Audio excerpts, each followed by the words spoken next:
Hey YouTube, Untitled Chapter, Sargent doing another action figure review. This time it's for yet another one of the McFarlane Warhammer 40,000 figures.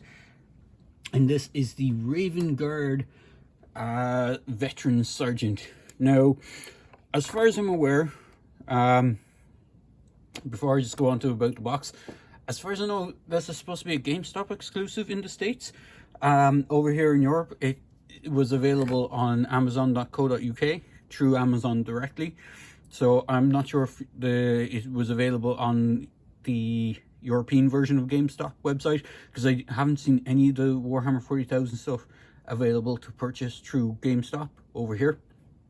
So I'm not sure if that's just the way they marketed them or it's just the way they did it, but it is a different chapter compared to the standard figure. So if I flip around the back of the box, you see this showcases an image of the figure within. So I'll just move to the side here so you can see the Warhammer 40,000 logo on the side of the box.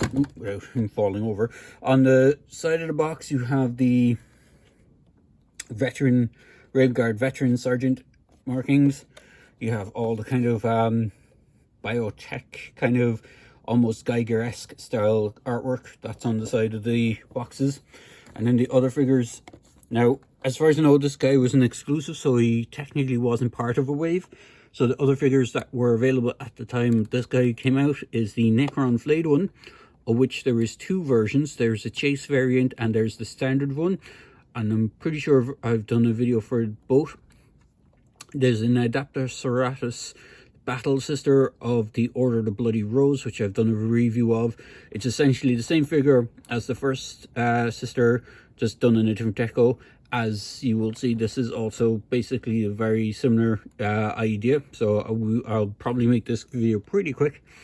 And then the Necron flayed one, the artist proof, so that's the paint yourself style version of the flayed one.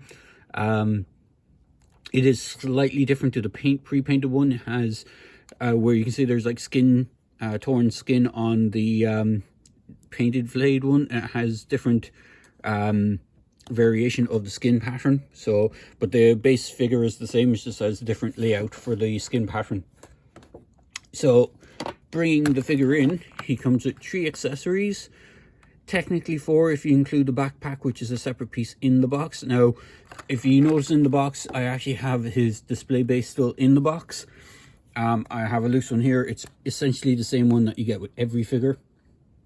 So you just have the Warhammer 40,000 logo done in white. This style base has been reused a lot.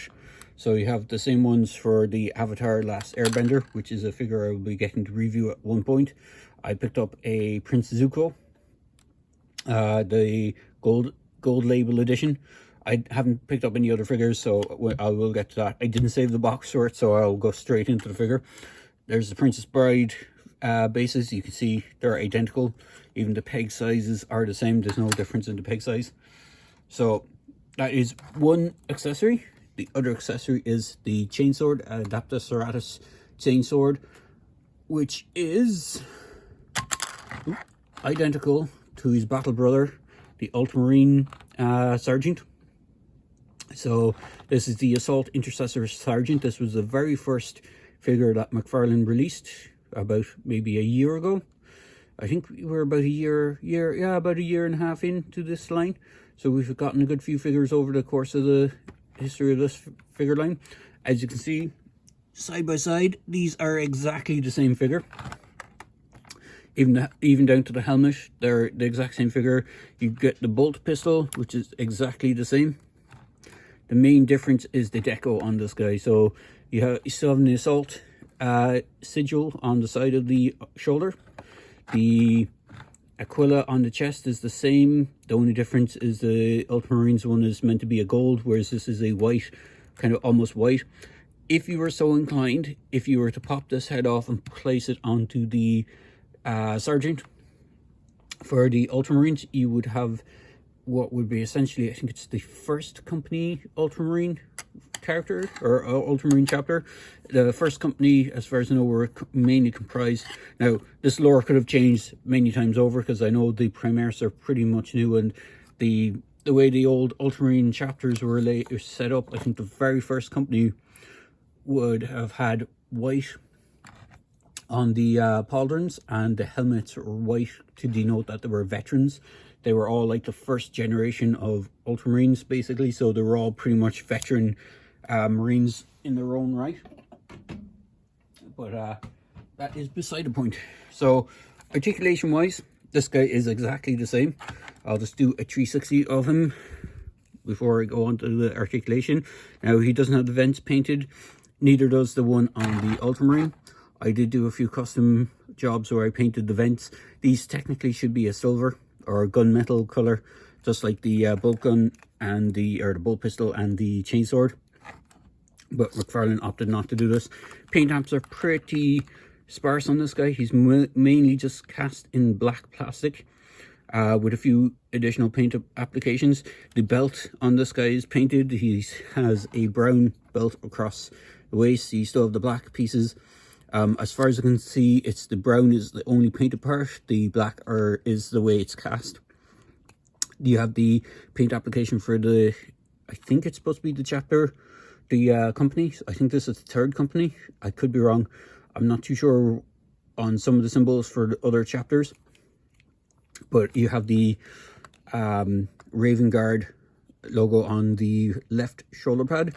And as I said previous, you have the assault icon for the right.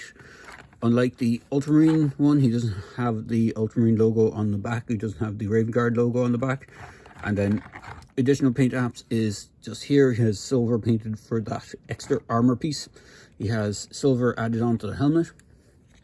The helmet, I believe, is cast in white plastic and is not painted, from what I can tell. It's not like they painted over the black to make it white. I think it's cast in white plastic with the paint apps for the silver and the red for the eyes. So, and it's on a 360 swivel, so you can rotate all the way around. There is a hinge on it, so you can hinge it back and forward. The arms do move up and rotate all 360. There is a joint on the shoulders. If I can move them without popping the shoulder out, it does tend to pop out of the socket, but you can move it out. You get a good range of movement on it. You have a swivel at the bicep. You have double jointed elbows, which can get a little hindered by the shoulder pauldron. The shoulder pauldrons are on a double peg. So in respect, there's one that pegs into the side of the shoulder pad, and then the other piece pegs into the actual shoulder, but it is like a bar that goes around.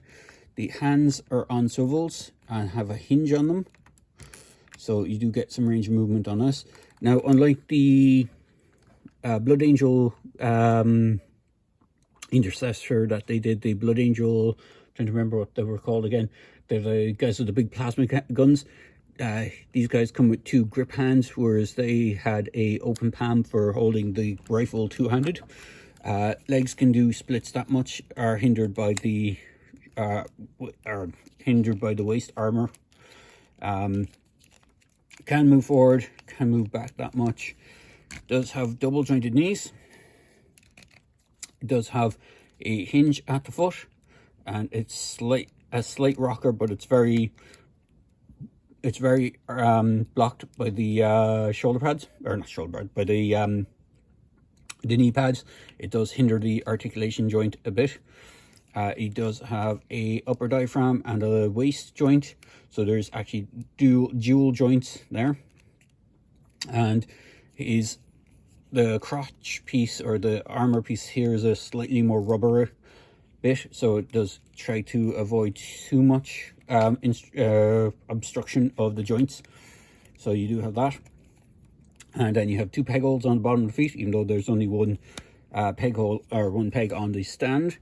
So again, the only other real paint app on this figure really is this red marking for the shoulder pad on the right hand side. He doesn't have even the marking on this kind of shoulder guard piece as well. So he is fairly limited on paint apps. I would surmise that there's about a little less on this guy compared to the original one. I mean, the original one, you have this piece, you have the knees, you have the backpack, so you do have a bit more paint apps, but overall they're essentially the same figure. And so if I just move them into position, you can see them side by side. They are the 7-inch scale, so I think they work out a little over 7 inch. I don't have my tape measure unfortunately with me, but they are quite a tall figure. If you're familiar with the McFarlane Space Marines, you know how tall these guys are. They're exactly the same mold, exactly the same height. But as far as I know, as I said, this guy was an exclusive to GameStop in the US. I don't know if he's exclusive in Europe. He seems to be fairly widely available in Europe. For the most part, he is quite a good pickup. Even if you don't collect the Raven Guard Marines, he actually, if you think about it, is a very good base for customizing for chapters that would either you wear black armor, so you could customize them easily into a Black Templar, because of the armor is already pre-painted black, so you don't need to worry too much. It would just be a matter of changing the helmet and changing the shoulder pads, icons and stuff like that. Or even if you want to have a base figure where the joints are pre-painted black and you don't have to worry about paint rub as you would with the artist proof, you have that as well. So I can see this guy being quite a sought after figure, even though if you're not a collector of, say, Raven Guard, because I know most people, when they think Raven Guard, they think of the special character that has the jump pack and the big giant claw. I think he has claw-like boots on and stuff like that. I can't for the life of me remember his name, but he is one of the special named characters for Raven Guard, and he kind of looks like a lot of people make him out to look like emo Peter Parker from Spider-Man 3. That kind of, he has a kind of emo haircut on the most recent version of the miniature. He used to have an old Beaky style head, which is the helmet that had the big pointed face on it, but they gave him like a normal unhelmeted version head, and he has like emo hair, so there is that. Other than that, he is a good figure.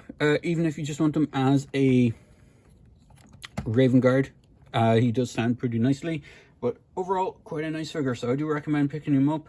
And as I said, he does make a good base for customizing if you're so inclined. So there you go, guys. Hope this video has been interesting and informative, and please feel free to like, comment and subscribe to my channel. Cheers, guys.